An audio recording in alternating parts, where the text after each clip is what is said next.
여러분은 지난 6개월을 어떻게 보내셨습니까? 하나님께 무엇이 감사하십니까? 감사에 대한 많은 이야기 중에 가나다라 감사가 있습니다. 아마 들어보신 분도 계실 텐데 기존의 것을 제가 몇 가지 수정해서 소개해 드리겠습니다. 가부터 하까지 있는데 화면을 보시고 삼행시처럼 운을 띄워주시면 제가 한번 해보겠습니다. 네. 가족에게 감사하자. 나부터 감사하자. 다시 감사하자. 라이프 스타일이 감사가 되게 하자. 마음껏 감사하자. 바쁠수록 감사하자. 사건까지도 감사하자. 아무에게나 감사하자. 자동으로 감사하자. 차선도 감사하자. 카운트 하듯 감사하자. 타이밍을 맞춰서 감사하자. 파노라마처럼 감사를 펼쳐보자. 하루하루 생명 주신 주님께 감사하자. 할렐루야. 아멘. 네, 조금 썰렁하고 그래도 하는 저는 어떻겠습니까? 아무튼 혹시 원하시는 분 있으면 제가 좀 카톡으로 좀 보내드리겠습니다. 어쨌든 하나님께 이렇게 감사하는 마음으로 한번 해봤습니다. 사람들은 기념일을 참 중요시합니다. 생일이 되면 케이크를 보내주고 또 카카오톡으로 선물을 정성껏 보내줍니다. 또 부부들은 결혼기념일을 잊지 않습니다. 혹시 어느 한쪽이 까먹게 되면 집안에 찬바람이 불기도 하고 여러 가지로 정신적으로 또 어려움을 겪기도 하지요. 이처럼 사람들은 기념일을 잘 지키고 기억합니다. 그렇다면 그리스도인들은 하나님이 중요하게 여기시는 기념일, 절기를 잘 지키고 있습니까? 우리 신앙의 선배들은 그 어려운 환경 가운데도 최선을 다해서 절기를 지켜왔습니다. 이스라엘의 3대 절기가 있습니다. 유월절, 맥추절, 수장절입니다. 먼저 유월절입니다. 유월절은 이스라엘 백성들이 430년 동안 애굽에서 종살이를 했는데 그것에 대해 해방된 날을 기념하는 절기입니다. 백성들이 애굽에 있을 때 하나님의 애굽에 10가지 재앙을 내리시죠. 그때 마지막 재앙이 바로 첫 번째 난 것들, 장자의 죽음입니다. 이때 어린 양의 피를 문설주에 바른 집은 살게 됩니다. 이걸 가리켜 하나님이 건너뛰셨다라고 해서 영어로 패스오버, 유월절이라고 합니다. 오늘 15절에 보니까 무교병의 절기를 지키라 라고 했는데 이것이 유월절을 의미합니다. 두 번째 절기는 바로 오늘 맥추절입니다. 맥추절에는 다양한 이름들이 있습니다. 화면을 볼까요? 먼저 유월절로부터 50일 되는 날, 다섯, 오, 열순이라고 해서 오순절이라고도 합니다. 그 다음에 77절이라고 하는데 77에 49, 6월절 다음 날부터 49일 만이다 라고 해서 77절이라고 부릅니다. 이때 거두는 첫 열매를 하나님께 드리게 되는데요. 그래서 초실절이라고도 합니다. 그 다음에 이제 성령 강림절인데 오순절에 마가의 다락방에 성령이 임함으로 교회가 시작되었다라고 합니다. 그 다음은 맥추절입니다. 여기서 보통 이 맥에 대해서 우리가 보리맥이라고 많이들 생각하는데 사실은 그게 아닙니다. 소맥이라고 불리는 밀추수를 말합니다. 그러니까 맥추절에 드리는 곡물은 보리가 아니라 밀이라는 거죠. 밀을 추수한 이후에 하나님께 감사를 드리는 것, 첫 수확을 감사함으로 드리는 절기, 이것이 맥추절입니다. 그리고 이제 다음 세 번째 절기가 이제 수장절인데요. 가을 추수를 한 뒤에 풍성한 양식을 주신 하나님의 은혜에 감사해서 지키는 절기. 오늘날로 하면 이게 추수감사절입니다. 이렇게가 이스라엘의 3대 절기입니다. 절기라는 건 인간이 만든 게 아닙니다. 성경에 보면 하나님께서 이것은 나의 절기다 라고 말씀하신 내용들이 나오는데요. 레위기 23장 2절 말씀해 보시면 이스라엘 자손에게 말하여 이르라 이것이 나의 절기들이니 너희가 성회로 공포할 여호와의 절기들이니라. 아멘. 절기라는 말은 원어로 모에드라고 합니다. 이 말은 정한 때, 정해진 시간이라는 뜻입니다. 그래서 절기는 특정한 시간과 장소에서 하나님과 백성이 만나는 것을 의미하는 것입니다. 이 중에서 오늘은 이 맥추절에 담긴 의미를 살펴보려고 합니다. 첫째로 이 맥추감사절은 하나님이 베푸신 은혜를 기억하는 날입니다. 오늘 14절에 보면 너는 매년 3번 내게 절기를 지킬지니라. 하나님은 왜 1년에 3번 절기를 지키라고 말씀하셨을까요? 인간은 망각의 동물입니다. 받은 것을 잘 잊어버립니다. 그래서 하나님은 절기를 통해서 너희들 받은 은혜를 잊지 말고 기억하라 라고 말씀하신 겁니다. 신명기에도 보면 3대 절기에 대한 내용이 나오는데요. 신명기 16장 12절 말씀에 보면 너는 애굽에서 종되었던 것을 기억하고 이 규례를 지켜 행할지니라. 아멘. 이스라엘 백성들이 지금 평안한 것은 저절로 주어진 것이 아니었습니다. 그들은 430년 동안 애굽에서 노예 생활을 했습니다. 자신의 땅도 없고 자유도 없고 법적 권리도 없었습니다. 그런 상황 속에 백성들이 부르짖었을 때 하나님은 모세를 통해서 그들을 구원하셨습니다. 430년 만에 자유와 해방의 은혜를 주신 것입니다. 우리도 마찬가지입니다. 지난 6개월 동안 하나님께 참 많은 은혜와 복을 받았습니다. 신명기 16장 10절에 보니까 내 하나님 여호와께서 내게 복을 주신 대로. 아멘. 하나님이 복을 주셨습니다. 우리의 가정도, 일터도, 또 내가 섬기는 교회도, 내가 먹는 음식들도 다 하나님이 주신 것입니다. 그래서 사도 바울은 말합니다. 고린도전서 4장 7절 말씀 세번역으로 보시면 그대가 가지고 있는 것 가운데서 받아서 가지지 않은 것이 무엇이 있습니까? 모두가 받은 것이라면 왜 받지 않은 것처럼 자랑합니까? 모든 것은 하나님이 주신 것이니 그 은혜를 기억하며 감사해야 된다라는 것입니다. 두 번째로 맥추감사절은 첫 열매로 하나님을 공경하는 날입니다. 16절에 보시면 맥추절을 지키라. 이는 내가 수고하여 밭에 뿌린 것에 첫 열매를 거둠이니라. 맥추절은 처음 초 열매 실, 초실절, 첫 열매를 드리는 절기입니다. 잠언 3장 9절 말씀에 보면 내 재물과 내 소산물의 처음 익은 열매로 여호와를 공경하라 라고 합니다. 이스라엘 백성들이 광야 생활을 마치고 가나안 땅에서 농사를 지었습니다. 그때 하나님은 그들에게 first fruits, 첫 열매를 요구하셨습니다. 땅의 소산물인 이 첫 열매를 말씀하신 것은 이 땅의 주인은 오직 하나님이라는 것을 깨닫게 하신 것입니다. 첫 열매를 드린다는 것은 하나님께 가장 귀한 것을 드린다는 것입니다. 이건 단순히 물질만을 말하는 게 아닙니다. 우리의 삶 속에서 하나님을 먼저 생각하고 하나님께 우선순위를 두며 살라는 것입니다. 이것은 유대인들의 생활에도 그대로 나타나는데요. 그들은 열매 중에서 이 첫 열매를 하나님의 것으로 드립니다. 예를 들어서 이제 올리브 추수를 할 때 올리브 나무에 올라가서 가장 잘 익은 열매를 하나 딱 땁니다. 그리고 틀에 넣어서 여러 번에 걸쳐서 짜게 됩니다. 이때 첫 번째 짠 기름을 바로 하나님께 먼저 드립니다. 가장 귀한 것을 주님께 드리는 것이죠. 결국 첫 열매로 하나님을 공경한다는 것은 나의 모든 재물과 소산물의 소유권자가 하나님이심을 인정하는 것입니다.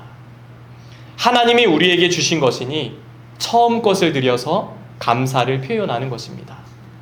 처음 수확한 것을 사람이 먹거나 쓰지 않고 하나님께 가장 먼저 드리면서 공경을 표현하는 것입니다. 우리가 드린 이 절기 예물에는 그런 의미가 담겨 있는 것입니다. 성경에도 예물의 종류를 보면 소를 드리는 사람이 있고 양을 드리는 사람이 있고 비둘기를 드리는 사람이 있습니다. 소를 드릴 형편이 되면 소를 드리고 그게 아니면 양을 드리고 이것도 안 되면 비둘기를 드리라고 주님은 말씀하셨습니다. 신명기 16장 10절 말씀해 보시면 내 하나님 여호와 앞에 77절 맥추절이죠. 77절을 지키되 내 하나님 여호와께서 내게 복을 주신 대로 내 힘을 헤아려 자원하는 예물을 드리고, 중요한 것은 각자의 형편에 따라서 자원하는 마음으로 정성을 다해 드리라는 것입니다. 하나님은 우리의 형편을 아시는 분이고 우리의 마음, 우리의 중심을 받으시는 분이기 때문입니다. 이렇게 감사함으로 절기를 지키는 자에게 하나님은 정말 놀라운 복을 약속하셨습니다. 바로 삶이 번성하는 축복을 주신다는 것입니다. 잠언 3장 10절 말씀해 보시면 그리하면 내 창고가 가득히 차고 내 포도즙 틀에 새 포도즙이 넘치리라. 아멘. 첫 열매로 하나님을 공경하는 자에게 창고가 가득 차도록 축복해 주신다라는 것입니다. 옛날에 그 농사를 많이 짓는 사람들은 창고가 굉장히 많았습니다. 창고가 많다는 것은 저장할 수확물이 많다는 것입니다. 이것은 주님께서 필요한 것들을 채워주신다는 뜻입니다. 건강을 주시고 자녀들을 복되게 하시고 물질의 축복을 주시고 일터의 번창을 허락해 주신다는 것입니다. 삶이 번성하는 축복, 이것이 맥추감사절을 지키는 자에게 주시는 은혜라는 것입니다. 토마스 아켄피스가 이런 말을 남겼습니다. 감사하는 사람에게는 언제나 은혜가 따라다닌다. 정말 멋진 말이죠. 감사하는 사람에게는 은혜가 따라다닌다. 하나님의 은혜가 따라다니는 사람은 참 복받은 사람입니다. 저와 여러분이 그런 백성들 되시기를 축복합니다. 복 있는 사람의 비결은 뭘까요? 감사입니다. 인간은 참 연약해서 쉽게 불평하고 짜증을 냅니다. 하나님도 그런 우리를 잘 알고 계십니다. 그러나 하나님은 너희는 감사하는 자가 되라 라는 골로새서 3장 말씀처럼 우리가 감사하는 자가 되길 원하십니다. 감사라는 말은 헬라어로 유카리스테오라고 합니다. 유카리스테오, 여기에 카리스, 은혜라는 말이 들어있습니다. 감사와 은혜는 연결되는 것입니다. 은혜가 가득하면 감사는 나오는 것입니다. 감사하는 사람은 생각이 참 깊은 사람입니다. 감사를 영어로 뭐라고 하죠? Thank you, 땡크라고 하죠. 이 말의 어원은 think에서 나왔습니다. 감사는 생각, 깨달음에서 오는 것입니다. 하나님의 은혜를 깨닫는 사람이 감사하는 것입니다. 우리는 그 은혜를 깨닫고 있습니까? 누가복음 17장에 보면 예수님이 나병 환자들을 고쳐주신 사건이 나오죠. 10명이 다 고침을 받았는데 몇 명이 옵니까? 한 명만 와서 감사 인사를 드립니다. 여기서 나머지 9명은 감사를 배우지 못했을까요? 아니요. 감사한 한 명은 이방인이었지만 그들 9명은 유대인이었습니다. 감사에 대해서 더 많이 배우고 더 많이 들었을 겁니다. 근데 중요한 것은 9명은 기억하지 못했지만 한 명은 그 은혜를 기억했다는 것입니다. 신앙생활은 새로운 것을 배우기보다 이미 알고 있는 것을 날마다 기억하는 것입니다. 질투는 다른 사람이 받은 복을 세어보는 것입니다. 그런데 감사는 내게 주신 복을 세어보는 것입니다. 찬양의 고백처럼 공평하신 하나님은 나 남이 없는 것을 갖게 하셨습니다. 내가 지금 누리고 있는 모든 것은 하나님의 은혜입니다. 가족, 건강, 일터, 생명. 그러니 이 은혜를 기억하며 감사하는 것이 마땅한 것입니다. 일본의 독실한 기독교인이었던 이무라 가즈키오는 내과 의사였습니다. 그러나 어느 날 이분이 섬유육종 암으로 32살의 젊은 나이에 세상을 떠나게 됩니다. 그가 남긴 종이학이라는 책이 굉장히 유명한데요. 거기에 수록된 글을 소개해 드립니다. 제가 주보에도 전문을 실어놨고요. 편집해서 소개해 드립니다. 제목은 소중한 것은 눈에 보이지 않는가 보다. 이렇게 아름답고 귀한 것에 사람들은 왜 감사할 줄 모를까? 아버지가 계시고 어머니가 계시다는 것, 형제가 있고 친구들이 있다는 것, 손이 둘이고 다리가 둘, 손을 뻗어 무엇이든 잡을 수 있고 가고 싶은 곳을 마음대로 갈 수 있다는 것, 소리가 들린다는 것, 목소리를 낼 수 있다는 것, 그보다 더한 행복이 어디 있을까? 그 모든 것이 얼마나 눈물나게 소중한 것인지, 그 모든 것이 얼마나 아름답고 신나는 것인지, 그 모든 것이 얼마나 감사한 것인지 아무도 몰라. 그걸 아는 사람은 마침내 그 모든 것을 잃어버려 본 사람만 알 수 있다. 우리 삶에 당연한 것은 아무것도 없습니다. 하나님이 주신 것이고 하나님이 베풀어 주신 은혜인 줄로 믿습니다. 평생 주를 위해 헌신했던 사도 바울이 이런 고백을 남겼습니다. 고린도전서 15장 10절 말씀 우리 함께 읽어보겠습니다. 시작. 그러나 내가 나 된 것은 하나님의 은혜로 된 것이니. 아멘. 그러나 내가 나 된 것은 하나님의 은혜로 된 것이니. 우리는 하나님의 은혜로 여기까지 왔습니다. 지난 6개월 동안 주님이 베푸신 은혜의 조각들이 우리 삶 곳곳에 보석처럼 박혀 있을 것입니다. 그 은혜의 조각들을 하나하나 기억하며 남은 하반기에도 주실 은혜를 기대하며 감사하며 살아가시길 바랍니다. 2025년도 우리가 매추감사절을 지킬 수 있다는 것은 하나님의 은혜입니다. 이 절기를 감사함으로 정성껏 지킨 저와 여러분에게 삶이 번성하는 은혜가 가득하시길 주님의 이름으로 간절히 축복합니다. 기도하겠습니다. 하나님 아버지, 전반기 동안 참 많은 일들이 있었지만 여기까지 온 것은 주님의 은혜였습니다. 남은 후반기에도 신령한 은혜를 부어주시고 주님의 은혜의 조각들을 기억하며 감사가 넘치는 삶을 살게 하여 주옵소서. 어려운 시기에도 우리 절기를 지키는 성도들에게 삶이 번성하는 은혜가 넘치도록 축복하여 주시옵소서. 감사하며 예수님의 이름으로 기도드립니다. 아멘.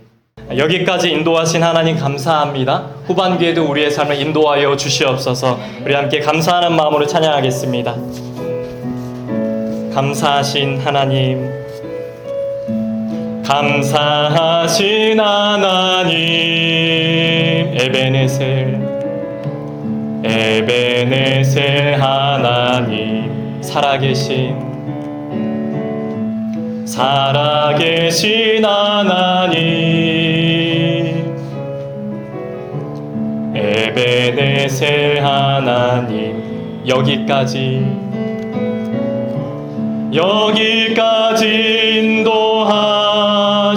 인도하셨네. 감사하신 하나님, 여기까지 인도하셨네. 살아계신 하나님, 감사하신 하나님, 에베네셀 하나님, 살아계신 하나님, 에베네셀 하나님, 장래에도 인도하시리, 장래에도 인도하시리. 감사하신 하나님, 장래에도 인도하시리. 살아계신 하나님, 감사하신 하나님,